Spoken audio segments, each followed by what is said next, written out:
welcome you to episode 2 of Big Noon Kickoff, the offseason. Glad you're here with us. Rob Stone, Urban Meyer, Matt Leinart, Joel Klatt, a guy with red headphones, Reggie Bush joining us.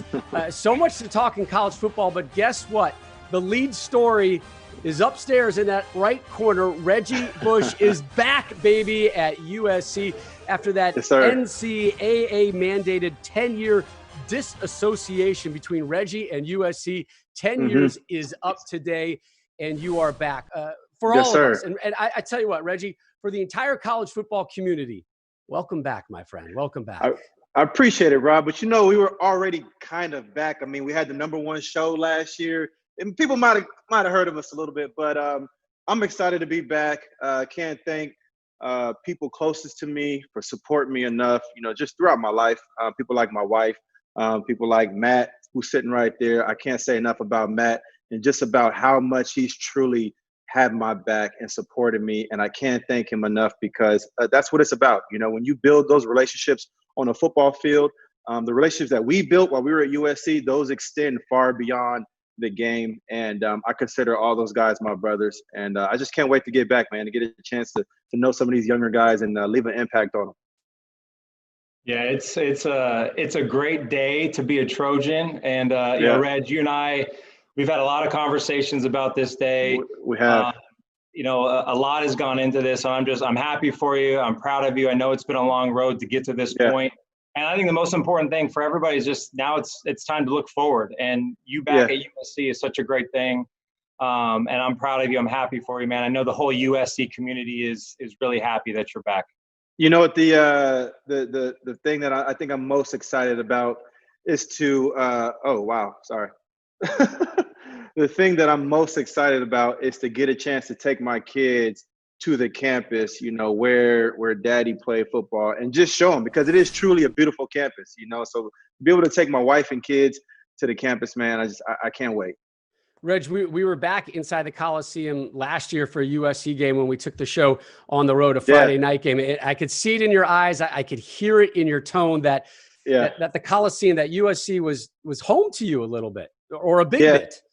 No, you know what? I was just happy to be there. You know, I was excited to be back in the Coliseum. There was so many emotions that were going through my head, so many feelings that were going through my body about, you know, being back on that football field, you know, and being able to watch the USC Trojans, you know, right there in person. And it was great, man. I got a chance to see, you know, some great plays from some great athletes. And I'm really looking forward to this year and what Clay Helton is going to do with this team, because I do believe that there is a significant part of, you know, guys like me, Matt, Lindell, some of the guys that we play with at USC. I can't wait to get back to that stadium and to those facilities with those guys and start to help these young guys and help them do it the right way and help them do it bigger and better than we ever did. So Reggie is back at USC. I'm going to say this. There's something that needs to be back in Reggie Bush's home. A little certain piece of hardware. We'll get to that a little bit later. That Heisman belongs back in your house, my friends. I appreciate you. Thank you. You got it. You got it. All right. So let's talk broad college football and what's been going on this week. And as always, so much, unfortunately, most of it off the field. Issues from Clemson to Florida State. Again, all of the allegations of the racist behavior at many programs. And these are top-tier programs, Clemson, Iowa, and Utah. There was that team meeting at Florida State where Mike Norvell said, I spoke to every player. And then one of the players said, no, you didn't. They were able to sort that out. And, of course, coaches, players, personnel participating in these peaceful protests across the country. And Reggie, we'll start with you. I think one of the most inspiring things about this is we are seeing the young being involved and staying engaged. Yeah, and that to me, that's the best part, is seeing young players, young people out, active, and standing for something. Because, you know, when you're 18 and 19 years old, a lot of times people look at you as, oh, you're still a kid, right? Or, you know, kind of just do kid things. But you're never too young to know your purpose. You're never too young to know what you believe in and to stand for something. And so I love the fact that we're seeing young players from all different universities getting out into the community. They're being active, and that's what we're here for. That's what our platform is for at the end of the day is to use that in a positive way to have a voice for the voiceless, right? To do and say all the right things and help our community get back to healing, and to help people just to move forward, because that's exactly what we need right now. And I love seeing these young kids. I mean, look at these pictures, man. These are amazing. Yeah, they're awesome. And another great part about it, a lot of programs, LSU, Missouri, just a couple of them, the whole team has gone in and registered to vote, making their voice heard come November. Urban, as a head coach, boy, this is a lot to swallow. This is a lot to digest as well. And you went through something similar as far as having to deal with unrest and change a few years ago. Yeah, I think one of the greatest gifts a leader can have is the ability to listen. And that's something that, we're talking about subjects I didn't have great content about. When you start talking about racism, I grew up right outside Cleveland, Ohio. And if it happened, I didn't see it. I didn't experience it. I've been very fortunate in, close to 50 years of being involved in football as a young athlete all the way up. And I never looked at someone because of their skin, because of their background, their culture, where they're from. And I wanted to hear. And what I learned from our players was phenomenal. So in 2017, we were dealing with similar issues. Colin Kaepernick was grabbing a knee. There was intense, either agreement or disagreement about what he was doing. Our players were having a conversation. And so, like I've done on many occasions, I think transparency and dialogue are the answer. And so we had many meetings, and Larry Johnson, Ryan Stamper, my director of player personnel, and I had this leader called Jalen Holmes. He plays for the Vikings, and JT Barrett, and they kind of led the meeting, and I listened. And one of the greatest things that I've ever heard is when Jalen Holmes said, Coach, we're not really a team of symbolism, which that's something I've always preached, and we talked about take action, let's do something. And we did. And Wednesday, before we played our rival, we invited a bunch of the youth from the city. We invited a bunch of policemen from Columbus area, a bunch of servant leaders like firefighters and medics, and our players.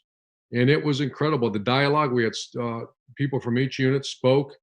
And Jalen Holmes, who grew up in experienced some awful racist situations, told me afterwards, and actually put this in the article that they wrote, that I never knew that police had the same fears that we've had. And that's, to me, that's the answer. The answer is, number one is respect. Number two is listen. Just listen. Take your whatever, just listen to what someone has to say. And especially if it's well thought out and from the heart, it's amazing what you'll learn and the compassion and empathy that you'll develop once you do that. Coach, that's an amazing story, right? And an occurrence. And I think that there's something that we all can learn from that, in particular with where we currently are. And because of that, I'm actually incredibly encouraged. And Reggie, I can hear the hope in your voice with what you're seeing out there with the players and everything. And here's why I'm encouraged, guys, is because, there's not a more diverse room in America than a college football team room, right? I mean, all backgrounds, socioeconomic backgrounds, you've got it all in there. And those individuals come together as a team. And because of that team, you develop a brotherhood with common purpose. And that common purpose usually involves overcoming challenges. Now, normally it's about overcoming challenges athletically and as a team to try to achieve something great, something bigger than yourself. But what happens when you're overcoming challenges in a group setting where there is brotherhood is that you start developing an uncommon amount of trust in one another. And here's why that's so important, guys, is because this conversation that needs to be taking place throughout our country right now is a difficult conversation. All right. This conversation is not in absolutes, right? Let's be clear. When those people out there say, no, it's not going on, our society is absolutely good, that's clearly false. And those that say it's absolutely evil, well, that's clearly false as well. It's somewhere in the middle, and that's what makes it so difficult, guys. And that's where the trust comes in. In order for those conversations to have the substance that will lead to breakthrough and lead to change, there needs to be a substantial amount of trust between the individuals having those conversations And that's exactly what manifests itself inside a college football locker room and in a team room. And that's why in the face of what is a dark time right now in our country, I'm actually incredibly encouraged for college football and for the opportunity that these head coaches and leaders of these young men have currently. Yeah, Joel, and that's the key word is opportunity. And Coach, you had the opportunity a couple of years ago, and I think that's great what you did. And I just, I go back, and we've all been in so many different locker rooms, and there's really nothing better. To Joel, to your point, they're special, they're unique, they're different. Everybody is different. Everyone comes from different walks of life, different areas of the country, but you unite together because that's what you do. And for me, when I was playing, I never saw black, white, anything. I saw my brothers, I saw my teammates, I saw my family, my friends. But I think, looking back, like I wasn't educated. I didn't have the opportunity to listen because I didn't know, and now 10, 15 years later, given what's happening, we are all listening. And I think, Joel, to your point, this is such a unique time, an encouraging time for these locker rooms, these players, these coaches to get their voice heard, Reg, as you said. And it is changing. Like Rob, you said, people are voting. These kids are voting. Now they have a voice and they're finding that voice. And that's something that we all can learn from, including myself. And I think it is a darker time, Joel, as you said, but there's light, and it's starting with these locker rooms. It's starting with these young kids who are finding that purpose. And like you said, I think it's encouraging because those locker rooms are a special place. And the beauty of this is that those conversations are actually now taking place in college football locker rooms because players are starting to return to campus. We're going to show you a very interesting graphic here about the report dates for different conferences. SEC, June 8th. The Big 12 and the Pac-12, June 15th, which is also the same day Notre Dame is going to arrive for testing. And then this gets really interesting. Individual schools in both the ACC and the Big 10 get to pick their dates. So what you're seeing here, Joel, is a different set of rules for different conferences, for different programs from different states, different leadership stepping up, whether it's presidents, ADs, or head coaches. And all of this starts funneling into a whole nother highway of a myriad of questions. One of them is scheduling is about to get really complex. Yeah, it is, Rob. And you touched on it, and it lies in the differences throughout the country. When I'm talking with athletic directors and even conference commissioners around the country, here's one of the things that they're most nervous about, or one of the bigger hurdles that they see for this season. First and foremost, they absolutely believe that there will be a season of some sort, but that's where it gets difficult. Let me give you an example. Let's say one school in a Power 5 conference has a very strict testing protocol, and they're taking care of their players, and they've quarantined positive tests, and they're doing everything right in order to care for their athletes. Well, if they look at a school that maybe isn't in their conference and does not have the same resources, testing protocols and procedures, all of the safety measures in place that they do, I don't think that they're going to be all that aggressive in terms of trying to make that game happen. The reason is they'll feel like they're putting their players potentially at risk by pitting them up against a team that does not have a similar protocol or testing regimen that they do. So what you're starting to see throughout the Power 5, at least, is that schools, conferences are trying to get a similar protocol together in order to have some sort of semblance of structure around who can play and where, so that they have a trust in that the other team on the opposite side of the field is taking care of their athletes the same as they are at their home school. Yeah, and I think for me, one of the biggest question marks is just testing in general. Clearly, every day we're able to test more and more people throughout our country. But when you look at these teams and you look at how many players are on a football team, I know there's been a couple of Alabama players who have tested positive. I believe a couple college football players have tested positive as well.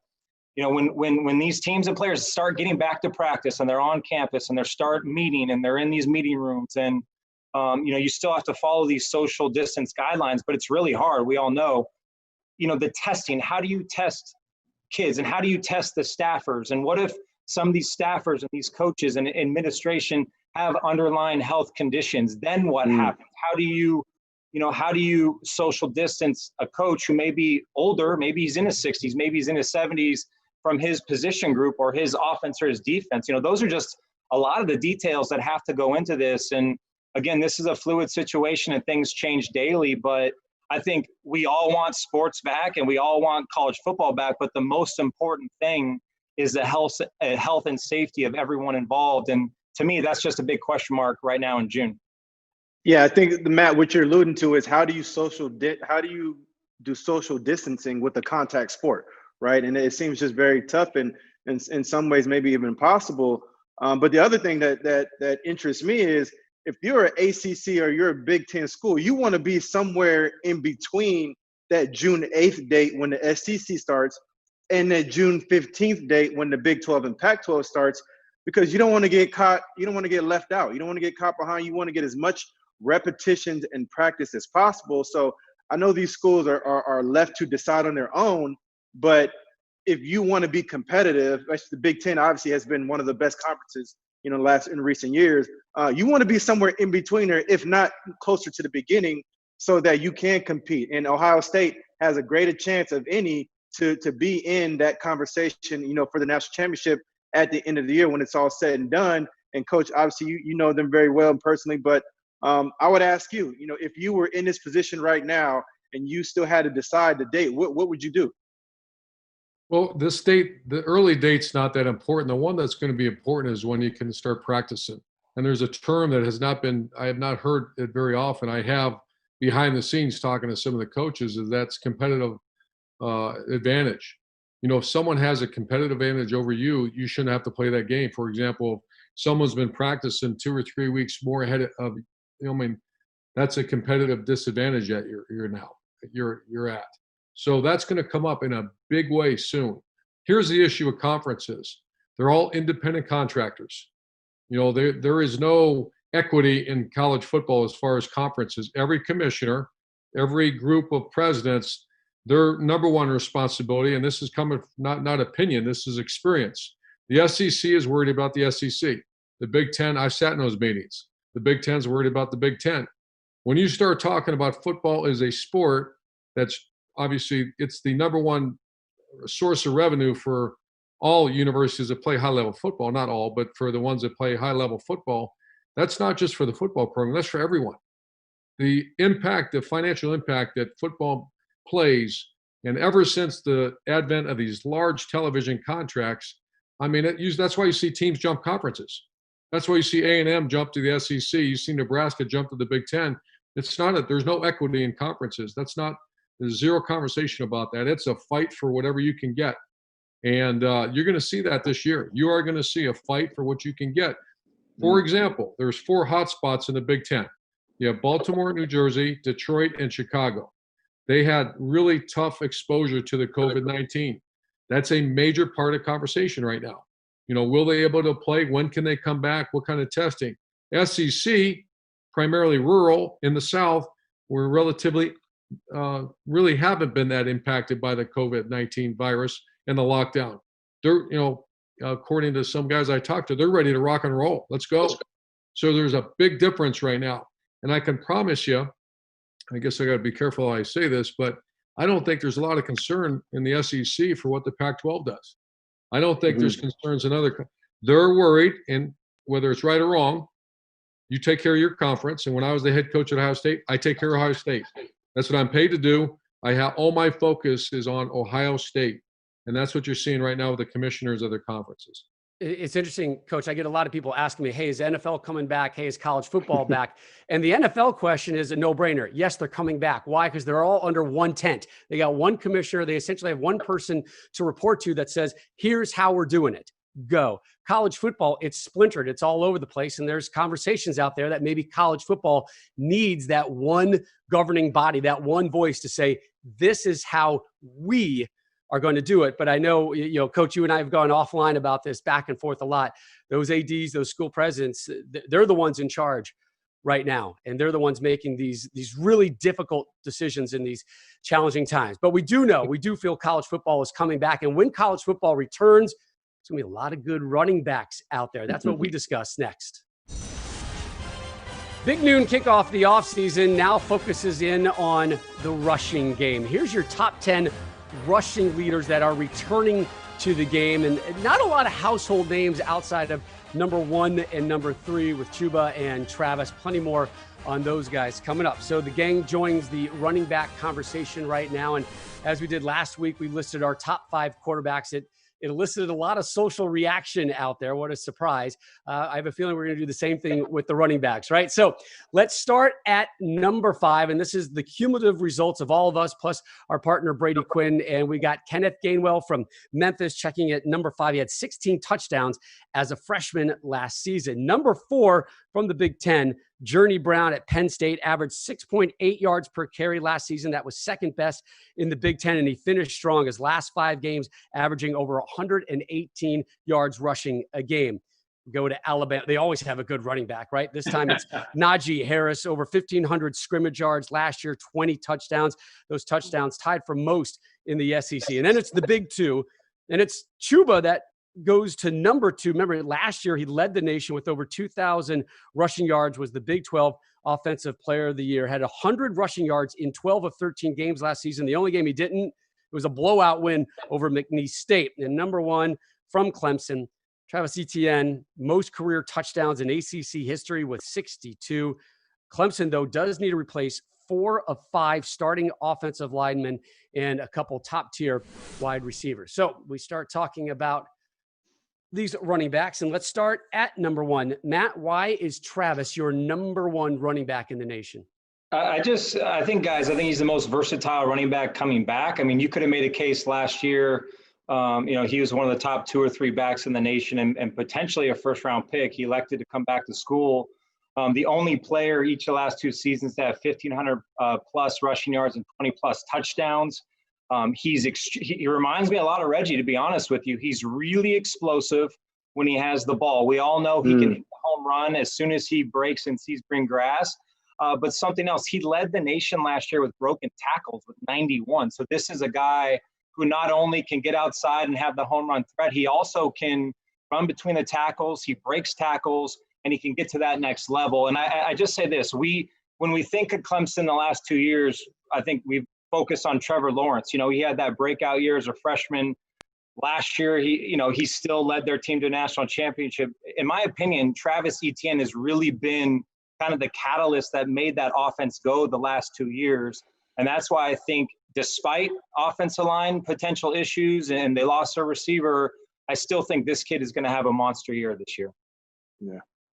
So we have him at number 1, Chuba Howard-Joel at number 2, his quarterback, his top 2 wideouts, and 3 of his 5 offensive linemen return. This is the guy that just churned out yard after yard after yard. He's your number 1. Why?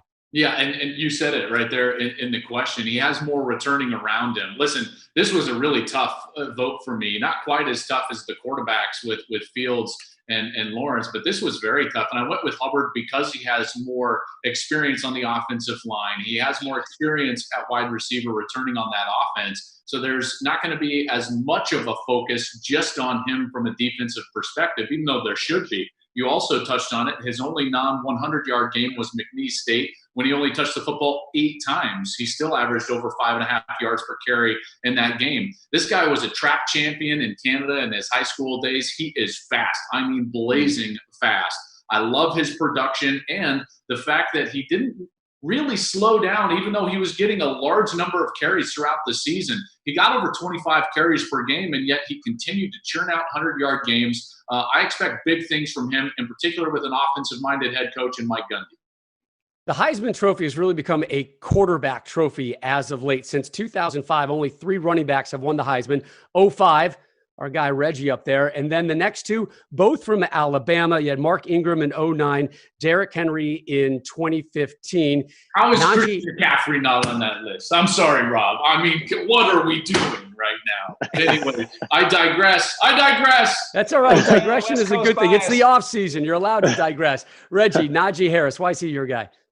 I like Najee Harris because he's the most complete running back out of all these backs we just listed. When I turned on the film and I watched this guy, he reminds me of a more athletic Derrick Henry. And if you think about that, that's absolutely scary because this man is 6'2", about 230 pounds. He is shifty, which I didn't realize. And you see him muscling guys, jumping over people. This dude is 230 pounds. He's as big as just about any starting Mike linebacker in the NFL right now. And he's doing all this in the SEC. So he's a grown man playing in a big boy conference. And he's seeing tough defensive linemen every week, tough defensive coordinators every week. And I think he has a tremendous opportunity in front of him this year. I think if he plays well enough, I think he can win the Heisman Trophy because he's playing on one of the best teams, going to have great coaching. He's going to be surrounded by great talent, and they love to run the football. And he fits perfectly into that Alabama running back style. Coach, on your personal list at number 3, you had a transfer. Trey Sermon has left Oklahoma, is now in Columbus, running for the Buckeyes. Had a fantastic year 2 seasons ago, and then the second half of a season last year, the numbers went down because of a left knee injury. But you expect big things behind that impressive offensive line in Columbus. I do, and I think there's so many other weapons right now, especially the way Justin Fields developed as a thrower. And part of running the ball is if you have to defend the pass. So when I looked at the running backs, first of all, Hubbard and Etienne, you could exchange those two. I think they're very similar players, elite speed. Najee Harris is just a big hammer. But the thing that's interesting to me about like a Trey Sermon is if you put him behind a balanced offense, it's going to be hard to gain up and try to stop him. I know their offensive line, elite quarterback, elite receivers. That's the best formula for an elite running back. That means that you can't gang up on. You can stop a good running back. You know how you do it? You put more people in the box and force them to throw it. You know, if I see my man up in the top right there, Reggie Bush, I'm putting a all 11 at the line of scrimmage. But if you have you can't do that to Justin Fields. So what you're going to do is I see if Trey Sermon stays healthy, I saw him up close and personal when I coached against him. A lot of respect for him. And that line and the balance in that offense, I think he's going to have a big-time year. Coach, you trying to say Matt Leinart can't run the zone read? No. Listen, man, we just we play action, went over the top. It's okay. That's right. Coach, you would have been upset with me because all my mechanics of carrying out my boots and my fakes went out the window when I handed off to Reggie, man. It was I handed off and I just watched him through the hole. Sit back and take in the view. Hey, when you're talking running backs in Buffalo, Reggie, Thurman Thomas, right? Maybe Shady, but you're talking University of Buffalo product. Jarrett Patterson. And I want people to get familiar with his name because next to Najee Harris, Jarrett Patterson is the most natural fit as a runner. It comes easy to him. And when you watch him, he has some Barry Sanders-esque type moves. He's built perfectly for the position. He's about 5'9", very strong. So he's like a little jitterbug. And we know those kinds of guys, those kinds of backs are so hard to tackle. And he doesn't have a big name behind him right now because he plays in the MAC conference. But when you turn on the film and you watch him, he can create his own space. That's something that I have not seen Chuba Hubbard or Travis Etienne really do that much. Both of those guys are straight line runners, track and field guys. But Jarrett Patterson, he's jittery. He can create his own space. He's strong. He's powerful. And he's explosive. And I love watching him. I think he will be the second running back. If he ends up coming out this year, I think he'll be the second running back taken behind Najee Harris. So quarterbacks love to hand the ball off and just watch those tailbacks go. Another thing they love to do, just throw those tiny little darts to those running backs, right? And so what a surprise. Matt Leinart loving Max Borghi at number 4. Listen, Max Borghi, I mean, guys, I think to Reggie's point, he plays in Pullman, Washington for Washington State. He plays in the Pac-12. No one is watching him play, and he played in Mike Leach's system, who's no longer there, the Air Raid, where they, although he did run the ball a little bit more toward the end, he averaged over 6 yards per carry. He also had 86 catches last year, and we know how important the running back position is, and you have to be versatile, especially at the next level, guys. I think Max is an NFL player. You look at what Christian McCaffrey did. You look at Alvin Kamara, Austin Eckler, James White in New England. Those guys are used so much in the passing game, but also clearly are effective running the football. I just wanted to give a little love to Max. No one's really talking about him. This kid is a really good football player, and I think we'll be watching him on Sundays as well. Klatter will give him love. You've known him since he was 13, right, Joel? I was going to say, like, this kid went to my high school, and he led them to a state championship. It was their first state championship since 1988, when my dad was the head coach way back then. Max has been a really good player for a long time, and we all thought, as we saw him grow up, he was and could have been Christian McCaffrey 2.0. He was going to Stanford, guys. Like, it was basically signed, sealed, and delivered. It was going to be Christian all over again. It's the same style of runner. It's the same. Christian went to a high school in Colorado at Valor High School. Max was that same type of player. Here's what happened.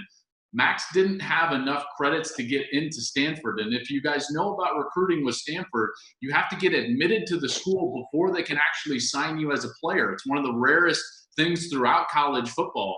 And so he wasn't admitted to school, which means he couldn't actually sign or commit and sign the letter of intent for David Shaw. And so Mike Leach swooped in and was like, hey, swing your sword, man. I got a scholarship for you up here in Florida. And he took it. I was like, man, I couldn't believe when it happened, but that's why he ended up at Washington State and not at Stanford. Well, the question is, how come you couldn't get him at Colorado? Yeah. Come on, Joel. What are we doing, Joel? What are we doing, Klatter? You got a great He went to your high school. What are you doing? Sleeping at the wheel, my friend. You've known him since 13. For a while, right? Like, Joel's got a tea time right now, man. He ain't worried about Shaw. He got a tea time to go to. Oh, yeah. Reggie, you know that game all too well, my friend. I see you looking at your watch. You already got your round in. You've had a heck of a day, by the way, Reg. All right, let's take a look at the fans' top 5 running back, and they flipped R1 and 2. How about our guy Puka, up-and-coming Kansas, sitting there at number 3, Najee at 4, and Mr. Leinert's guy, Max Borghi, checking in at number 5. Time to field some questions from social media. So question number 1 talks about your defending national champs, LSU. Do you think, Matt, that the Tigers have a shot at defending their title? I think with the culture Coach O has created there and the players and the recruiting that he's getting, I think there's always an opportunity. But that being said, I don't think so, given what he lost. If you look at, they got 14 players. They had 14 players drafted. They lost a lot of starters on defense. And the most important thing is they lose Joe Brady, their offensive coordinator, who came in and completely lit the college football world by storm. And, oh, by the way, they lost the number 1 draft pick, the Heisman Trophy winner, and the best, greatest season we have ever seen in the history of college football played by a quarterback in Joe Burrow. There are a lot of holes to fill, and the jury is out on Miles Brennan. They got a tough road game at Florida. So I'm going to go out and just say I don't think they're going to be able to defend their title this year. Matt, I think all the points that you said are definitely validated because as you know, we've been there before. After you win one, you are on everybody's hit list. You are the game that's circled on everybody's calendar. You are going to – that game that everybody plays against you is going to be their national championship because that's going to be the way teams measure themselves going forward. And so we know what kind of pressure is going to be on them as a team to try to repeat. And we know how tough that's going to be. And you just gave us all the reasons why, because of all the people that they're missing and not returning, starting with the quarterback, Joe Brady. But one addition that they do have at the offensive coordinator position when they lost Joe Brady, they brought in Scott Linehan, a guy who was my offensive coordinator when I was at Detroit. And actually, I had my most productive season under Scott Linehan. So I think they are in good hands. I do look forward to seeing how this plays out because, again, like you said, they lost so much. It's going to be tough to keep that chemistry together. They're going to have to almost start from scratch. Joel Klatt, what is the most important position on the field? Quarterback. All right, we got a quarterback question. We spent a lot of time talking about quarterback last week. Here we throw it a bone right now. We talked so much about Justin Fields and Trevor Lawrence as our preseason favorites to be number 1 in the draft. Klatter, are there any other QBs in contention? If so, who? Well, I don't know if there are any that can get into contention for that number 1 spot. If there is one, it is North Dakota State product Trey Lance. Trey Lance had a monster season, 28 touchdowns, 0 interceptions. 0, coach. That's right. That brings a smile to your face. 0 interceptions. He also ran for 1,100 yards and 14 touchdowns. If he has another big season like that, he most assuredly will go in the top 15, probably in the top 10 people are saying that are close to North Dakota State's program that he's a better prospect than Carson Wentz even was when Carson Wentz was up there for North Dakota State. So Trey Lance would be the guy. And then some other names just to think about: late first round, second round, third round guys like Brock Purdy, Iowa State, Tanner Morgan, maybe even Jamie Newman from Georgia, all guys getting a little bit of look right now in the scouting circles. Remember, nobody was talking about Joe Burrow in the first round at this time last year, and he ends up going number one. All right, the third question from social media, Coach, it goes to you, and it talks about the lack of spring ball and how that's going to impact things going forward, especially those early season games as the QBs and the wide receivers work out timing issues. So without spring ball, what type of impact will it have, particularly on the line play? It's going to have a huge impact. And as I said last year, for probably about 8 weeks, the most important thing to look at is their schedule. Everybody's going to play their conference games, but who do they have non-conference?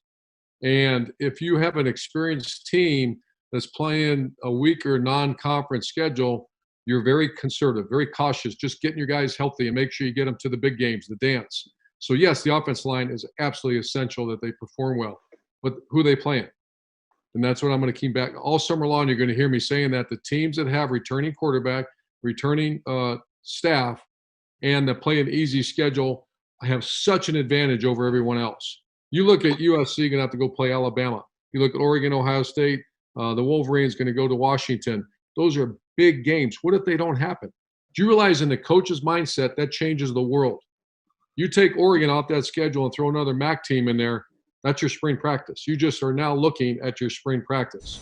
If you throw another, say there's some cancellations and all of a sudden you wake up one day and Alabama's playing Ohio State, that's the whole situation changes immediately. Urgency is on. You will no longer have spring practice. So I'm anxious to watch that as much as anything. Yes, the offensive line play, absolutely. Who do you play? Your schedule. And I'm going to always go back to that. Last week, we debuted the logo game. It was met with critical acclaim, so we're bringing it back. We got a couple logos to show your way. Coach, I'm going to start with you on this one. First thing you see when you see that little football and that beautiful gold outline? I think of the Ohio State Buckeyes won the national championship in 14. Very biased.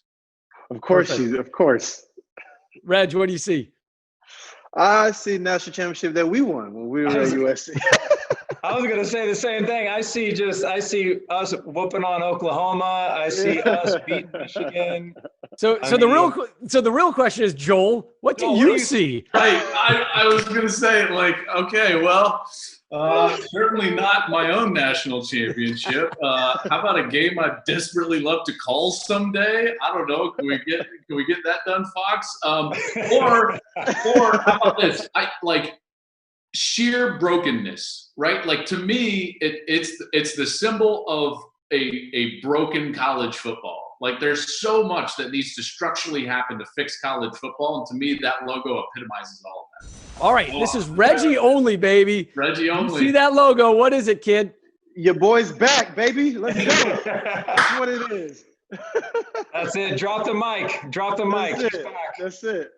It was a good show, everybody. We'll see you next week. Big Noon Kickoff, the offseason.